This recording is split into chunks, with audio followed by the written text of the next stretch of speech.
Good morning, good afternoon, good evening, whether you're watching this one. This is my boxing review for obviously yet another pay-per-view card in the UK, which was the Win for Champions. So, which was the David Benavidez versus Anthony Yarde card. So we will start off with the main event.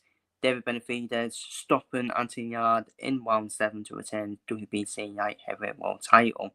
And of course, it was announced afterwards David Benavidez will be moving up to cruiserweight to take on Gilberto Ramirez for his titles. Yeah, it was an absolute onslaught, wasn't it, people? It was an absolute onslaught performance from David Benavidez. Pretty much what I expected. Anthony Yarde, I did expect Anthony Yarde to be more to be a tough cookie to break down. Yeah, he has been against Benavidez, but Anthony Yarde in covering him. It was a proper masterclass from David Benavidez. His hands are so quick, man. His hands are so quick. Can't believe it, how quick his hands are. And there's a reason why Canelo Alvarez ducked David Benavidez as well. Let's be real, he did. He has ducked David Benavidez. I will stand by that, in my opinion. And David Benavidez, he's gone from super middleweight. He's now obviously picked up a title at light heavyweight, and now he's going to move to cruiserweight. And let's be real, he's going to do well. He will do well in cruiserweight as well. Obviously, you got Chio Pataya in there, and obviously Gilberto Ramirez in there as well. And but I think Benavidez will fancy his chances against Ramirez.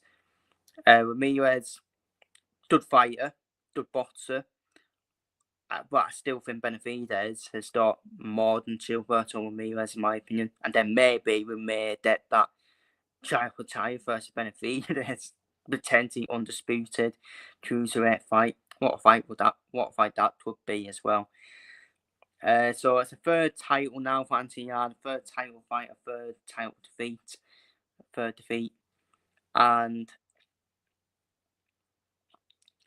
did he earn that title shot? No, in my opinion. I thought Callum Smith should have got this title shot, in my opinion, after his win against Joseph Buatsi. But we now know Callum Smith will be facing David Morrell for the interim WBC light heavyweight belt, which will probably be elevated now to being the full WBC light heavyweight world title with Benavidez moving up as well. So that will probably be a world title fight now, Callum Smith versus David Morrell. And whose opportunity for Callum as well, isn't it? Whose opportunity for Callum Smith as well to become a world champion again. And in terms of what next for Anthony Yarde, we just got to make that fight now, haven't we? Just got to make that fight now with Joseph Buatsi. Got to make that fight now. I know Anthony Yarde's not. And yes, we will. Buatsi did use to sack Parker, but it was defeated a decision on his Queensbury debut. So, got to have that fight now between Buatsi and Yarde. It's a true 50-50 for me. It actually is a true 50-50. But I do think I would just edge towards Buatsi in that one against Yarde. You know what you think down below. You're watching it on Pierreback. In the co-main event, we saw Devin Haney defeat Brian Norman Jr. by announced decision to win the WBO welterweight world title. I think that's his third, a three-division world champion now, isn't he, Devin Haney? Obviously, he was undisputed at lightweight, lightweight as well. And good performance from Devin Haney. I had massive questions about Devin Haney's chin done into this fight after the defeat to Ryan Garcia. And I know on his record he's undefeated, but he can't take that defeat away, in my opinion. We still saw it in real life. And it's a real point, Norman Jr., big puncher, isn't he? Big puncher. And Devin Haney definitely worked on his defence and his footwork. Devin Haney's footwork was superb. I think Devin Haney's footwork was just too much for Brian Norman Jr. to deal with, in my opinion. And we saw the best Devin Haney then, didn't we? We saw the best Devin Haney, a brilliant boxer, because he is. He's a fantastic boxer. Fantastic boxing performance from Devin Haney in this fight. And it's all about showing it consistently now, isn't it? Maybe Ryan Darcy was just a one-off where Devin Haney was just too emotional and was too eager. Don't get me wrong, Devin Haney still got caught with a few shots by Brian Norman Jr. But I don't think Brian Norman did enough, in my opinion. But I think that's down to a great performance from Devin Haney as well. What next for Devin Haney? I think he will unify all the belts. I think he should unify all the belts next, in my opinion.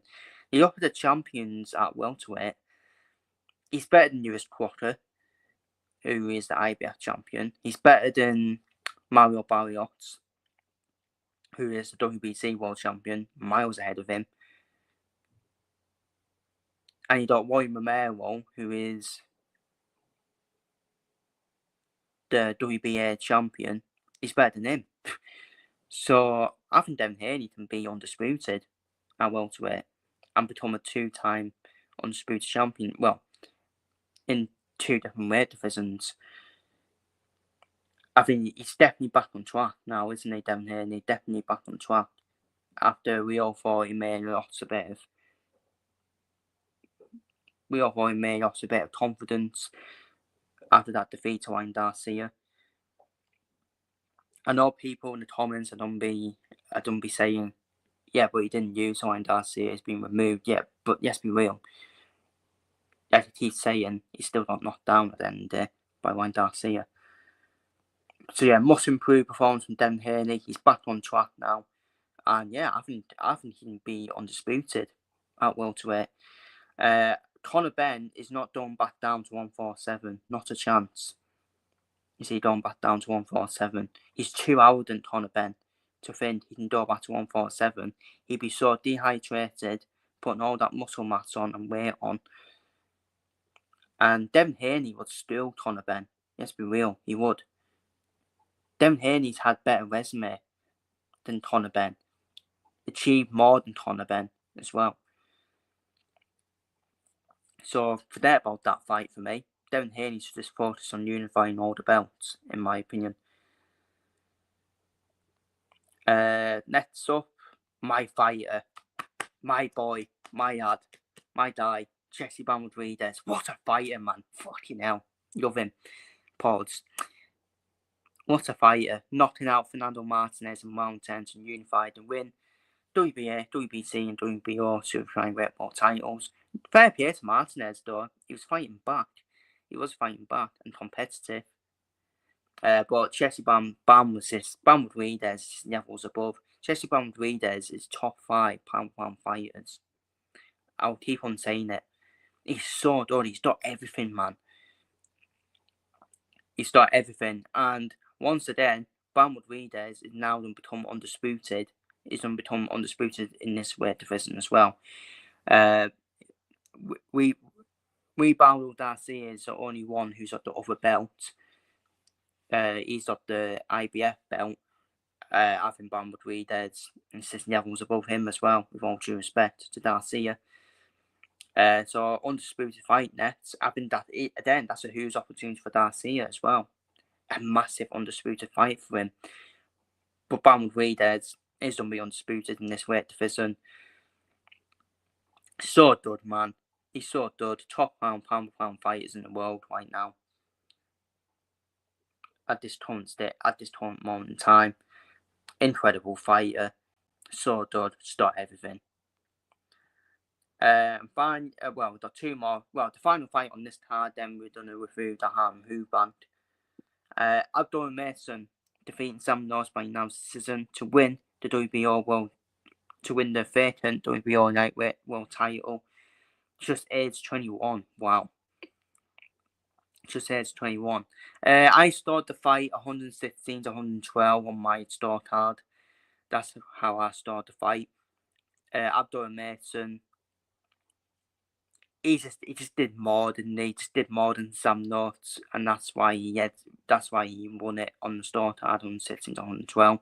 Sam Norris definitely gave him the biggest test of his career though. David Mason, the biggest test of his career, did catch Mason a few times, but outdoor Mason provided huge punishment on Sam North as well. So powerful, isn't he? So powerful, athletic, slick as well. Outdoor Mason as well. Complete skill set. Outdoor Mason as well.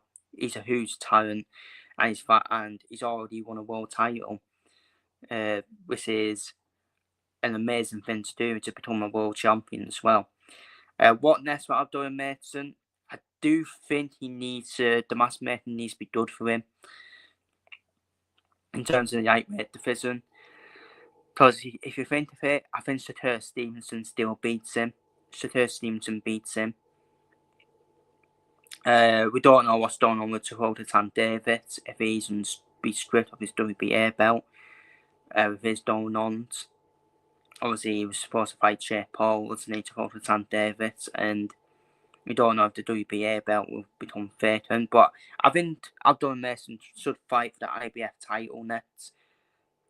Fight the winner of William Moratella and Andy Cruz, who will be fighting at the start of next year for that title.